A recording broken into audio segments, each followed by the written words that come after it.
Coming up, we'll be tackling our second theme, waste not. Speaking to you first will be Sheena Sharp. Sheena is a licensed architect and a fellow of Architecture Canada. She is the principal at Cool Earth Architecture Inc. here in Toronto, which specializes in low carbon design. She also serves as chair of the Ontario Association of Architects Building Committee. Give it up for Sheena. Hello, everyone. Thank you for inviting me to speak. So I'm afraid I'm going to start with a little bit of a downer. I was asked to speak about how well we're doing in the building sector in reducing GHG emissions and saving energy. And I have to say we're not doing very well. And Roger Pilkey says it starkly, but accurately. The scale of the challenge is huge, but that is not what makes achieving the goal impossible. What makes achieving the goal impossible is a failure to actually understand the scale of the challenge and the absence of policy proposals that match that scale. So in Canada, we have a federal government who has targets that are somewhere between 30 and 50% too low. And they're not even close to meeting their targets. And what happens between the targets and what's happening on the ground is policy. We do not have good policy. If we were on track in Toronto, for example, we would be renovating 60,000 homes a year. Do you see that happening? No, it's not happening. So what's the problem? Well, do we have the technology we need? Yes. Do we have the technology for fuel switching? Yes. Do we know how to do deep energy retrofits for buildings of all sizes? Yes. Do we know how to make additional power? Yes. Do we understand the co-benefits that might help us get there, like affordability and less air pollution? Yes, we understand all of these things. And if you look at the schedule for the rest of this presentation, this fair, you'll see lots of great people who will prove to you that all of these things are true. We have the technology. So what are we missing? So is it money? Because I hate to say it, but you know what? This revolution will be financed. That's how we're going to do it. And so everyone says, oh, no, it's too expensive. And Mark Carney says, doesn't matter. Like, you're going to go bankrupt unless you do this. That would be Mark Carney, former governor of the Bank of Canada, the Bank of England, currently a UN special envoy. So why do I think that there's enough money to do this? Because the 6 big Canadian banks have currently lent $106 billion, that's $106 billion with a B, dollars to the oil and gas industry. They could redeploy some of that. There are other dollars that could be redeployed on a scale that we actually need. So the money is there.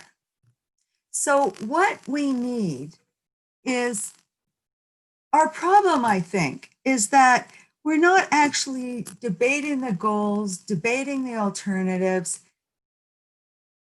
We are effectively, what we're doing is committing random acts of energy efficiency. That's what we're doing. We're slowly getting better, but we don't know. It's like there's a fog over the mountains.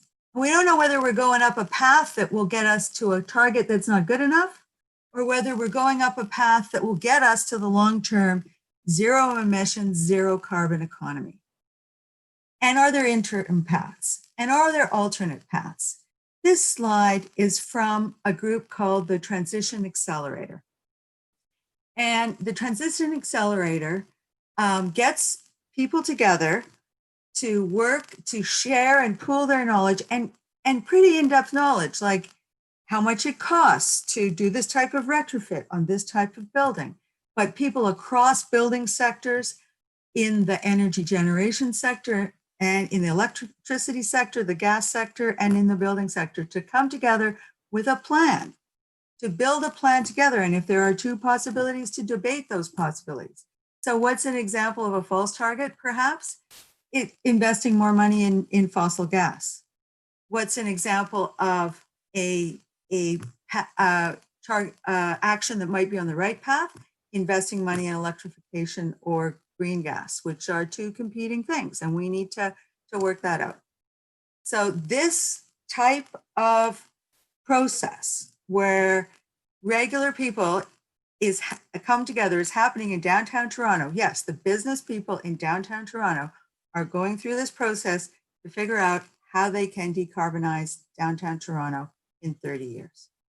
So what do we need? Because I'm sorry, everyone, all of us who are working together and doing one house or another, it's almost like insurmountable how much time it takes, and the fact that even if we go to electricity, for example, it's still got carbon. We need to be working together on all levels and coordinating on all levels. We need top down and bottom up.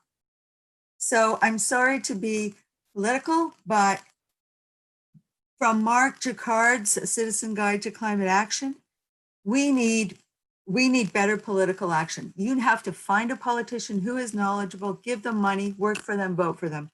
And then we have to keep coming up with the solutions and making them fit together. Next slide. So I want to leave you with one thought from Catherine Hayhoe, who is a Canadian based in Texas. And she says, one of the most important things that we are lacking right now is a vision of a better future that we can head towards, as opposed to only an apocalyptic future that we can avoid. And I agree with her completely. Thank you. Thank you, Sheena, and especially for bringing it back to the importance of civic engagement. We really must remember to do our part and cast every vote that we have.